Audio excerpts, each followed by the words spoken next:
यदि आपसे पूछा जाता है कि इलेक्ट्रिक मोटर क्या है, तो आपको वहाँ पे सिंपल आंसर देना है। आपको केवल ये कहना है कि इलेक्ट्रिक मोटर एक इलेक्ट्रिकल मशीन होता है, जो कि इलेक्ट्रिकल एनर्जी को मैकेनिकल एनर्जी में परिवर्तित करता है। जैसा कि आप यहाँ पे देख सकते हो, हमारे पास में एक मोटर है। ये मोटर क्या करता है, इलेक्ट्रिकल पावर को मैकेनिकल पावर में कन्वर्ट करता है। कैसे कन्वर्ट करता है, समझ लीजिए।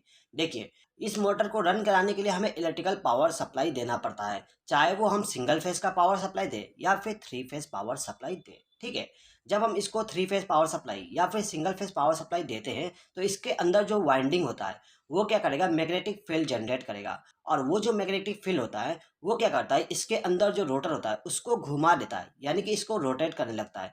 और ये जो रोटेट होता है इसी को हम कहते हैं मैकेनिकल एनर्जी। ठीक है, यानी कि हमारा जो मोटर है यह क्या करेगा, इलेक्ट्रिकल पावर को मैकेनिकल पावर में कन्वर्ट कर देगा। ठीक है, इसी प्रकार से एक और क्वेश्चन पूछा जाता है, जिसमें पूछा जाता है कि जनरेटर क्या होती है। तो वहां पे आपको आंसर ये देना है कि जनरेटर एक ऐसा मशीन होता है जो मैकेनिकल एनर्जी को इलेक्ट्रिकल एनर्जी में कन्वर्ट करता है।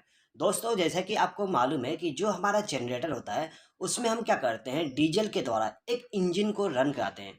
और जो इंजन होता है वो अल्टरनेटर का जो रोटर होता है उसको रोटेट करता है, और जो हमारा अल्टरनेटर होता है उसके द्वारा हमें इलेक्ट्रिकल पावर सप्लाई मिल जाता है।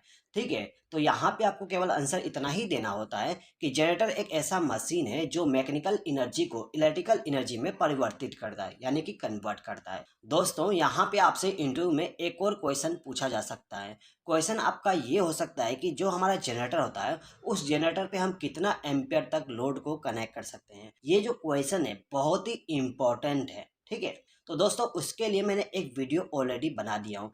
इस वीडियो का लिंक मैं डिस्क्रिप्शन में आपको दे दूंगा। आप उस लिंक पे क्लिक करके उसको देख लीजिएगा।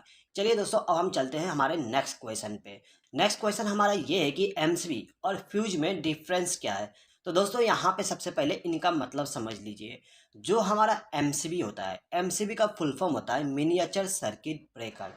और जो हमारा फ्यूज होता है इसको हम फ्यूज ही कहते हैं। ठीक है, यहाँ पे जो हमारा मिनिएचर सर्किट ब्रेकर होता है और जो फ्यूज होता है, इन दोनों का काम सेम होता है, लेकिन इन दोनों में थोड़ा सा डिफरेंस होता है। उसी डिफरेंस को हमें यहाँ पे आंसर बताना होता है। तो यहाँ पे जो हमारा पहला डिफरेंस है, डिफरेंस ये है कि जो हमारा एमसीबी है वो हाईली सेंसिटिव होता है, और जो फ्यूज होता है वो नॉन सेंसिटिव होता है। यानी कि जो हमारा एमसीबी है वो इस फ्यूज से पहले ही ट्रिप हो जाएगा। दोस्तों, यदि आप किसी सर्किट में फ्यूज और एमसीबी को लगा दोगे सेम रेटिंग का, तो वहाँ पे सबसे पहले हमारा एमसीबी ट्रिप होगा। हमारा जो फ्यूज है वो ब्लोन नहीं होगा, हमारा एमसीबी सबसे पहले ट्रिप हो जाएगा, क्योंकि जो हमारा एमसीबी होता है ये हाईली सेंसिटिव होता है। ठीक है, उसके बाद सेकेंड डिफरेंस ये है कि जो हमारा एमसीबी है इसको हम रीयूज़ कर सकते हैं, लेकिन जो हमारा फ्यूज होता है इसके ख़राब होने के बाद हमें इसको फेंक देना होता है, यानी कि हम इसको दोबारा इस्तेमाल नहीं कर सकते। उसके बाद यहाँ पे जो थर्ड डिफरेंस होता है, थर्ड डिफरेंस ये होता है कि जो हमारा एमसीबी होता है ये कॉस्टली होता है, यानी कि महंगा होता है, और जो हमारा फ्यूज होता है वो एमसीबी के मुकाबले सस्ता होता है। दोस्तों, यहाँ पे जो मोस्ट इम्पोर्टेंट डिफरेंस है वो केवल यही तीन होता है। ठीक है दोस्तों, यहाँ पे मैं आपको दो चीज़ें और बता देता हूँ जो कि बहुत ही महत्वपूर्ण है, वो आपको मालूम होना चाहिए। जो हमारा एमसीबी होता है ये एमसीबी हमें ओवरलोड का प्रोटेक्शन दे देता है, और जो हमारा फ्यूज होता है ये भी हमें ओवरलोड का प्रोटेक्शन देता है। ठीक है, उसके बाद जो हमारा एमसीबी होता है ये हमें शॉर्ट सर्किट का भी प्रोटेक्शन प्रोवाइड करता है। साथ ही साथ में जो हमारा फ्यूज होता है वो भी हमें शॉर्ट सर्किट का प्रोटेक्शन देता है। यानी कि यहाँ पे जो हमारा एमसीबी और जो फ्यूज है दोनों का काम ये होता है कि ये हमें ओवरलोड और शॉर्ट सर्किट का प्रोटेक्शन प्रोवाइड करे। ठीक है, अब चलते हैं दोस्तों हमारे नेक्स्ट क्वेश्चन पे। तो नेक्स्ट क्वेश्चन हमारा ये है कि मल्टीमीटर और क्लैम्प मीटर क्या है और इनका यूज़ हम कहाँ पे करते हैं। ठीक है, तो दोस्तों यहाँ पे आप देख सकते हो ये हमारा मल्टीमीटर है, ये हमारा क्लैम्प मीटर है। तो दोस्तों यहाँ पे आपको आंसर ये देना होता है कि मल्टीमीटर और क्लैम्प मीटर एक इलेक्ट्रॉनिक इंस्ट्रूमेंट होता है जिसका उपयोग हम मुख्य रूप से वोल्टेज, करंट और रेजिस्टेंस को मेजर करने के लिए करते हैं। ठीक है, इसके अलावा दोस्तों हमारा जो मल्टीमीटर और क्लैम्प मीटर होता है, इसके द्वारा हम कंटिन्यूटी चेक करने के लिए भी इस्तेमाल करते हैं। ठीक है, आपको आंसर केवल इतना ही बताना होता है। मल्टीमीटर और क्लैम्प मीटर एक ऐसा इलेक्ट्रॉनिक डिवाइस होता है या फिर इंस्ट्रूमेंट होता है जिसका उपयोग हम वोल्टेज, करंट और रेजिस्टेंस को मेजर करने के लिए करते हैं। और जो हमारा मल्टीमीटर और क्लैम्प मीटर होता है, उसका उपयोग हम कंटिन्यूटी चेक करने के लिए भी करते हैं। दोस्तों, इसके अलावा जो हमारा मल्टीमीटर होता है और जो क्लैम्प मीटर होता है, उसका इस्तेमाल भी बहुत सारे कामों के लिए किया जा सकता है, जैसे कि किसी कैपेसिटर को चेक करना, किसी डायोड को चेक करना, फ्रिक्वेंसी को मेजर करना। और दोस्तों, किसी किसी मल्टीमीटर या फिर क्लैम्प मीटर में आपको टेम्परेचर को मेजर करने के लिए भी ऑप्शन दिया जाता है। ठीक है, तो दोस्तों, आपको इतना सारा आंसर नहीं बताना होता है। आपको केवल आंसर इतना बताना है कि मल्टीमीटर या फिर क्लैम्प मीटर का उपयोग हम वोल्टेज, करंट और रेजिस्टेंस को मेजर करने के लिए करते हैं। और साथ ही साथ में हम मल्टीमीटर का उपयोग कंटिन्यूटी चेक करने के लिए भी इस्तेमाल कर लेते हैं। इतना ही आंसर बताइएगा। अब हम चलते हैं नेक्स्ट क्वेश्चन पे। तो जो हमारा नेक्स्ट क्वेश्चन है, नेक्स्ट क्वेश्चन हमारा ये है कि इलेक्ट्रिकल मशीन में आग लगने का कारण बताइए। दोस्तों, ये बहुत ही इंपॉर्टेंट क्वेश्चन है। ये आपसे जरूर इंटरव्यू में पूछा जाएगा। ठीक है, तो इस क्वेश्चन का आंसर जो है उसको आप अच्छे तरीके से याद कर लीजिएगा। ठीक है, चलिए इसका आंसर देख लेते हैं। तो यहाँ पे सबसे पहला रीज़न ये है कि हमारा जो सॉकेट होता है या फिर जो भी इक्विपमेंट होता है, उसमें हम यदि ओवरलोड कर देते हैं, यानी कि जितना उसका कैपेसिटी है उस कैपेसिटी से ज़्यादा हम करंट को फ्लो करवाएंगे, तो उस कंडीशन में आग लग सकता है। ठीक है, मान लीजिए दोस्तों, यहाँ पे जो हमारे पास में एक्सटेंशन बोर्ड है, इस एक्सटेंशन बोर्ड का जो रेटिंग है वो 16 एम्पियर है, यानी कि इसमें हम 16 एम्पियर करंट को ही फ्लो करवा सकते हैं।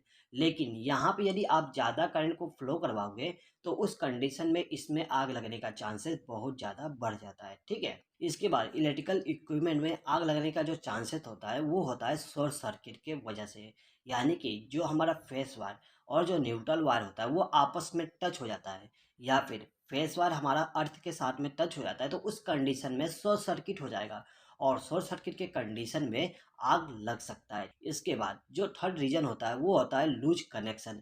यदि आप कोई इलेक्ट्रिकल कनेक्शन करते हो और उसमें लूज कनेक्शन है, यानी कि आपने प्रॉपर उसको टाइट नहीं किया है, तो वहाँ पे हल्का सा स्पार्किंग जनरेट होता है और उस स्पार्किंग के वजह से आग लग सकता है। अब इसके बाद में दोस्तों, जो हमारा इलेक्ट्रिकल मशीन होता है या फिर इक्विपमेंट होता है, उसके प्रोटेक्शन के लिए हम कुछ ना कुछ प्रोटेक्शन डिवाइस इस्तेमाल करते हैं। अब वहाँ पे जो हमारा प्रोटेक्शन डिवाइस है, यदि वो फॉल्टी है यानी कि ख़राब है, तो उस कंडीशन में भी आग लगने का चांसेस होता है। ठीक है, मान लीजिए यहाँ पे जो हमारा एक्सटेंशन बोर्ड है, इसमें एक फ्यूज लगाया गया है। अब आपने क्या किया, यहाँ पे जो फ्यूज है उस फ्यूज को हटा के वहाँ पे कोई वायर को कनेक्ट कर दिए। अब यहाँ पर आपने क्या किया है, प्रोटेक्शन को बाईपास कर दिए, या फिर आपका जो प्रोटेक्शन है वो फॉल्टी है। अब यहाँ पे किसी प्रकार का प्रॉब्लम आता है, तो आपका जो प्रोटेक्शन डिवाइस है वो ऑपरेट नहीं हो पाएगा। उस कंडीशन में भी आग लग सकता है। उसके बाद दोस्तों, हमारा जो नेक्स्ट रीजन होता है इलेक्ट्रिकल इक्विपमेंट में आग लगने का, वो होता है फ्लेमेबल सब्सटेंस, यानी कि कुछ ऐसा पदार्थ रखा हुआ है जिसमें आग लगने का चांसेस बहुत ज़्यादा होता है और आपने वहाँ पे इलेक्ट्रिकल डिवाइस को भी रख दिया है। जैसे कि आपको मालूम है दोस्तों, यदि हम कोई इलेक्ट्रिकल स्विच को चालू करते हैं तो उसमें हल्का सा स्पार्क होता है। ठीक है, अब वहाँ पे मान लीजिए आपने पेट्रोल रख दिए या फिर एलपीजी गैस रख दी है और उसमें से हल्का सा लीकेज हो रहा है। अब वहाँ पे जो हमारा गैस है वो लीक हो रहा है, जैसे ही हम स्विच को चालू करेंगे तो एक हल्का सा स्पार्क जनरेट होगा और उस स्पार्किंग की वजह से आग लग सकता है। ठीक है, उसके बाद दोस्तों, हाई वोल्टेज के कारण भी आग लग सकता है, यानी कि यहाँ पे जो हमारा डिवाइस है उसका ऑपरेटिंग वोल्टेज 230 वोल्ट है। अब यदि हम यहाँ पे ज़्यादा वोल्टेज को भी अप्लाई कर देते हैं, तो उस कंडीशन में भी आग लगने के चांसेस बढ़ जाते हैं। नेक्स्ट क्वेश्चन हमारा ये है कि ट्रांसफार्मर क्या होता है और ट्रांसफार्मर किस प्रिंसिपल पे वर्क करता है। दोस्तों, यदि आप एक्सपीरियंस होल्डर हो और किसी प्रकार का इंटरव्यू देने जाते हो, तो इस प्रकार का क्वेश्चन बहुत ही कम पूछा जाता है। लेकिन यदि आप फ्रेशर हो, तो उस कंडीशन में इस टाइप का जो इंटरव्यू क्वेश्चन है वो बहुत ही ज़्यादा पूछा जाता है। ठीक है, चलिए इसका आंसर हम देख लेते हैं। तो यहाँ पे आपको आंसर ये देना होता है कि ट्रांसफार्मर एक स्टैटिक मशीन होता है जो कि एसी पावर सप्लाई को एक सर्किट से दूसरे सर्किट में स्थानांतरित करता है, यानी कि पहुंचाता है। लेकिन यहाँ पे जो वोल्टेज होता है उसको घटाया और बढ़ाया जा सकता है। ठीक है दोस्तों, यहाँ पे जो मैंने आपको आंसर बताया इसका मतलब समझ लीजिए। दोस्तों यहाँ पे मैंने कहा कि ट्रांसफार्मर एक स्टैटिक मशीन है। स्टैटिक मशीन का मतलब ये है कि जो हमारा ट्रांसफार्मर होता है इसमें किसी भी प्रकार का मूविंग वाला पार्ट नहीं होता है। जैसे कि आपने देखे होंगे मोटर, मोटर जो होता है उसमें एक रोटर होता है और जो हमारा रोटर होता है वो रोटेट करता है, यानी कि उसमें कुछ मूविंग होता है, ठीक है। लेकिन जो हमारा ट्रांसफार्मर होता है इसमें किसी भी प्रकार का मूवमेंट वाला पार्ट नहीं होता है, ठीक है। तो यहाँ पे यदि आपसे ट्रांसफार्मर के बारे में पूछा जाता है तो वहाँ पे स्टैटिक मशीन कहना बहुत ही ज़रूरी है, ठीक है। उसके बाद यहाँ पे कहा गया है एसी पावर सप्लाई। दोस्तों ये भी बहुत ही इम्पोर्टेंट है। जो हमारा ट्रांसफार्मर होता है वो केवल एसी पावर सप्लाई पे वर्क करता है, डीसी पावर सप्लाई पे वर्क नहीं करता है। इसीलिए जब आप आंसर दो तो वहाँ पे आपको ये कहना है ट्रांसफार्मर एक स्टैटिक मशीन है जो कि एसी पावर सप्लाई पे वर्क करता है, ठीक है। अब इसके बाद में ये कहा गया कि एसी पावर सप्लाई को एक सर्किट से दूसरे सर्किट में स्थानांतरित करता है। यानी कि यहाँ पे क्या होता है कि जो हमारा ट्रांसफार्मर होता है उसमें हम क्या करते हैं, एक तरफ पावर सप्लाई दे देते हैं और दूसरी तरफ से पावर सप्लाई ले लेते हैं। अब दोस्तों इसके बाद में यहाँ पे आप देख सकते हो कि इस आंसर में ये कहा गया है वोल्टेज को आवश्यकता के अनुसार घटाया और बढ़ाया जा सकता है, ठीक है। यानी कि दोस्तों जो हमारा वोल्टेज होता है उसको हम बढ़ा भी सकते हैं और कम भी कर सकते हैं। ये किसके द्वारा होता है, ट्रांसफार्मर के द्वारा, ठीक है। दोस्तों यहाँ पे एक और चीज़ पूछा गया है कि जो हमारा ट्रांसफार्मर होता है वो किस प्रिंसिपल पे वर्क करता है। तो दोस्तों यहाँ पे आपको आंसर ये बताना होता है कि जो हमारा ट्रांसफार्मर होता है वो फराडे के म्यूचुअल इंडक्शन के सिद्धांत पे वर्क करता है, ठीक है। आंसर केवल इतना ही बताना होगा। सबसे पहले आप ये वाला आंसर बता दीजिएगा, उसके बाद ये बता दीजिएगा कि जो हमारा ट्रांसफार्मर होता है वो फराडे के म्यूचुअल इंडक्शन के सिद्धांत पे वर्क करता है। दोस्तों यहाँ पे आप एक चीज़ और याद रखिएगा, जो हमारा ट्रांसफार्मर होता है वो दो टाइप के आते हैं। एक हमारा स्टेप अप ट्रांसफार्मर आता है और सेकंड हमारा स्टेप डाउन ट्रांसफार्मर आता है, ठीक है दोस्तों। तो दोस्तों आज की इस वीडियो को हम यहीं पे समाप्त करते हैं। नेक्स्ट वीडियो में मैं आपको 5 ऐसे क्वेश्चन और बताऊंगा जो कि बहुत ही इम्पोर्टेंट है आपके लिए, ठीक है। दोस्तों यदि आपको ये वीडियो पसंद आया हो तो प्लीज़ इस वीडियो पे लाइक शेयर और कमेंट कर दीजिएगा। और यदि आपने अभी तक हमारे चैनल को सब्सक्राइब नहीं किए तो सब्सक्राइब भी कर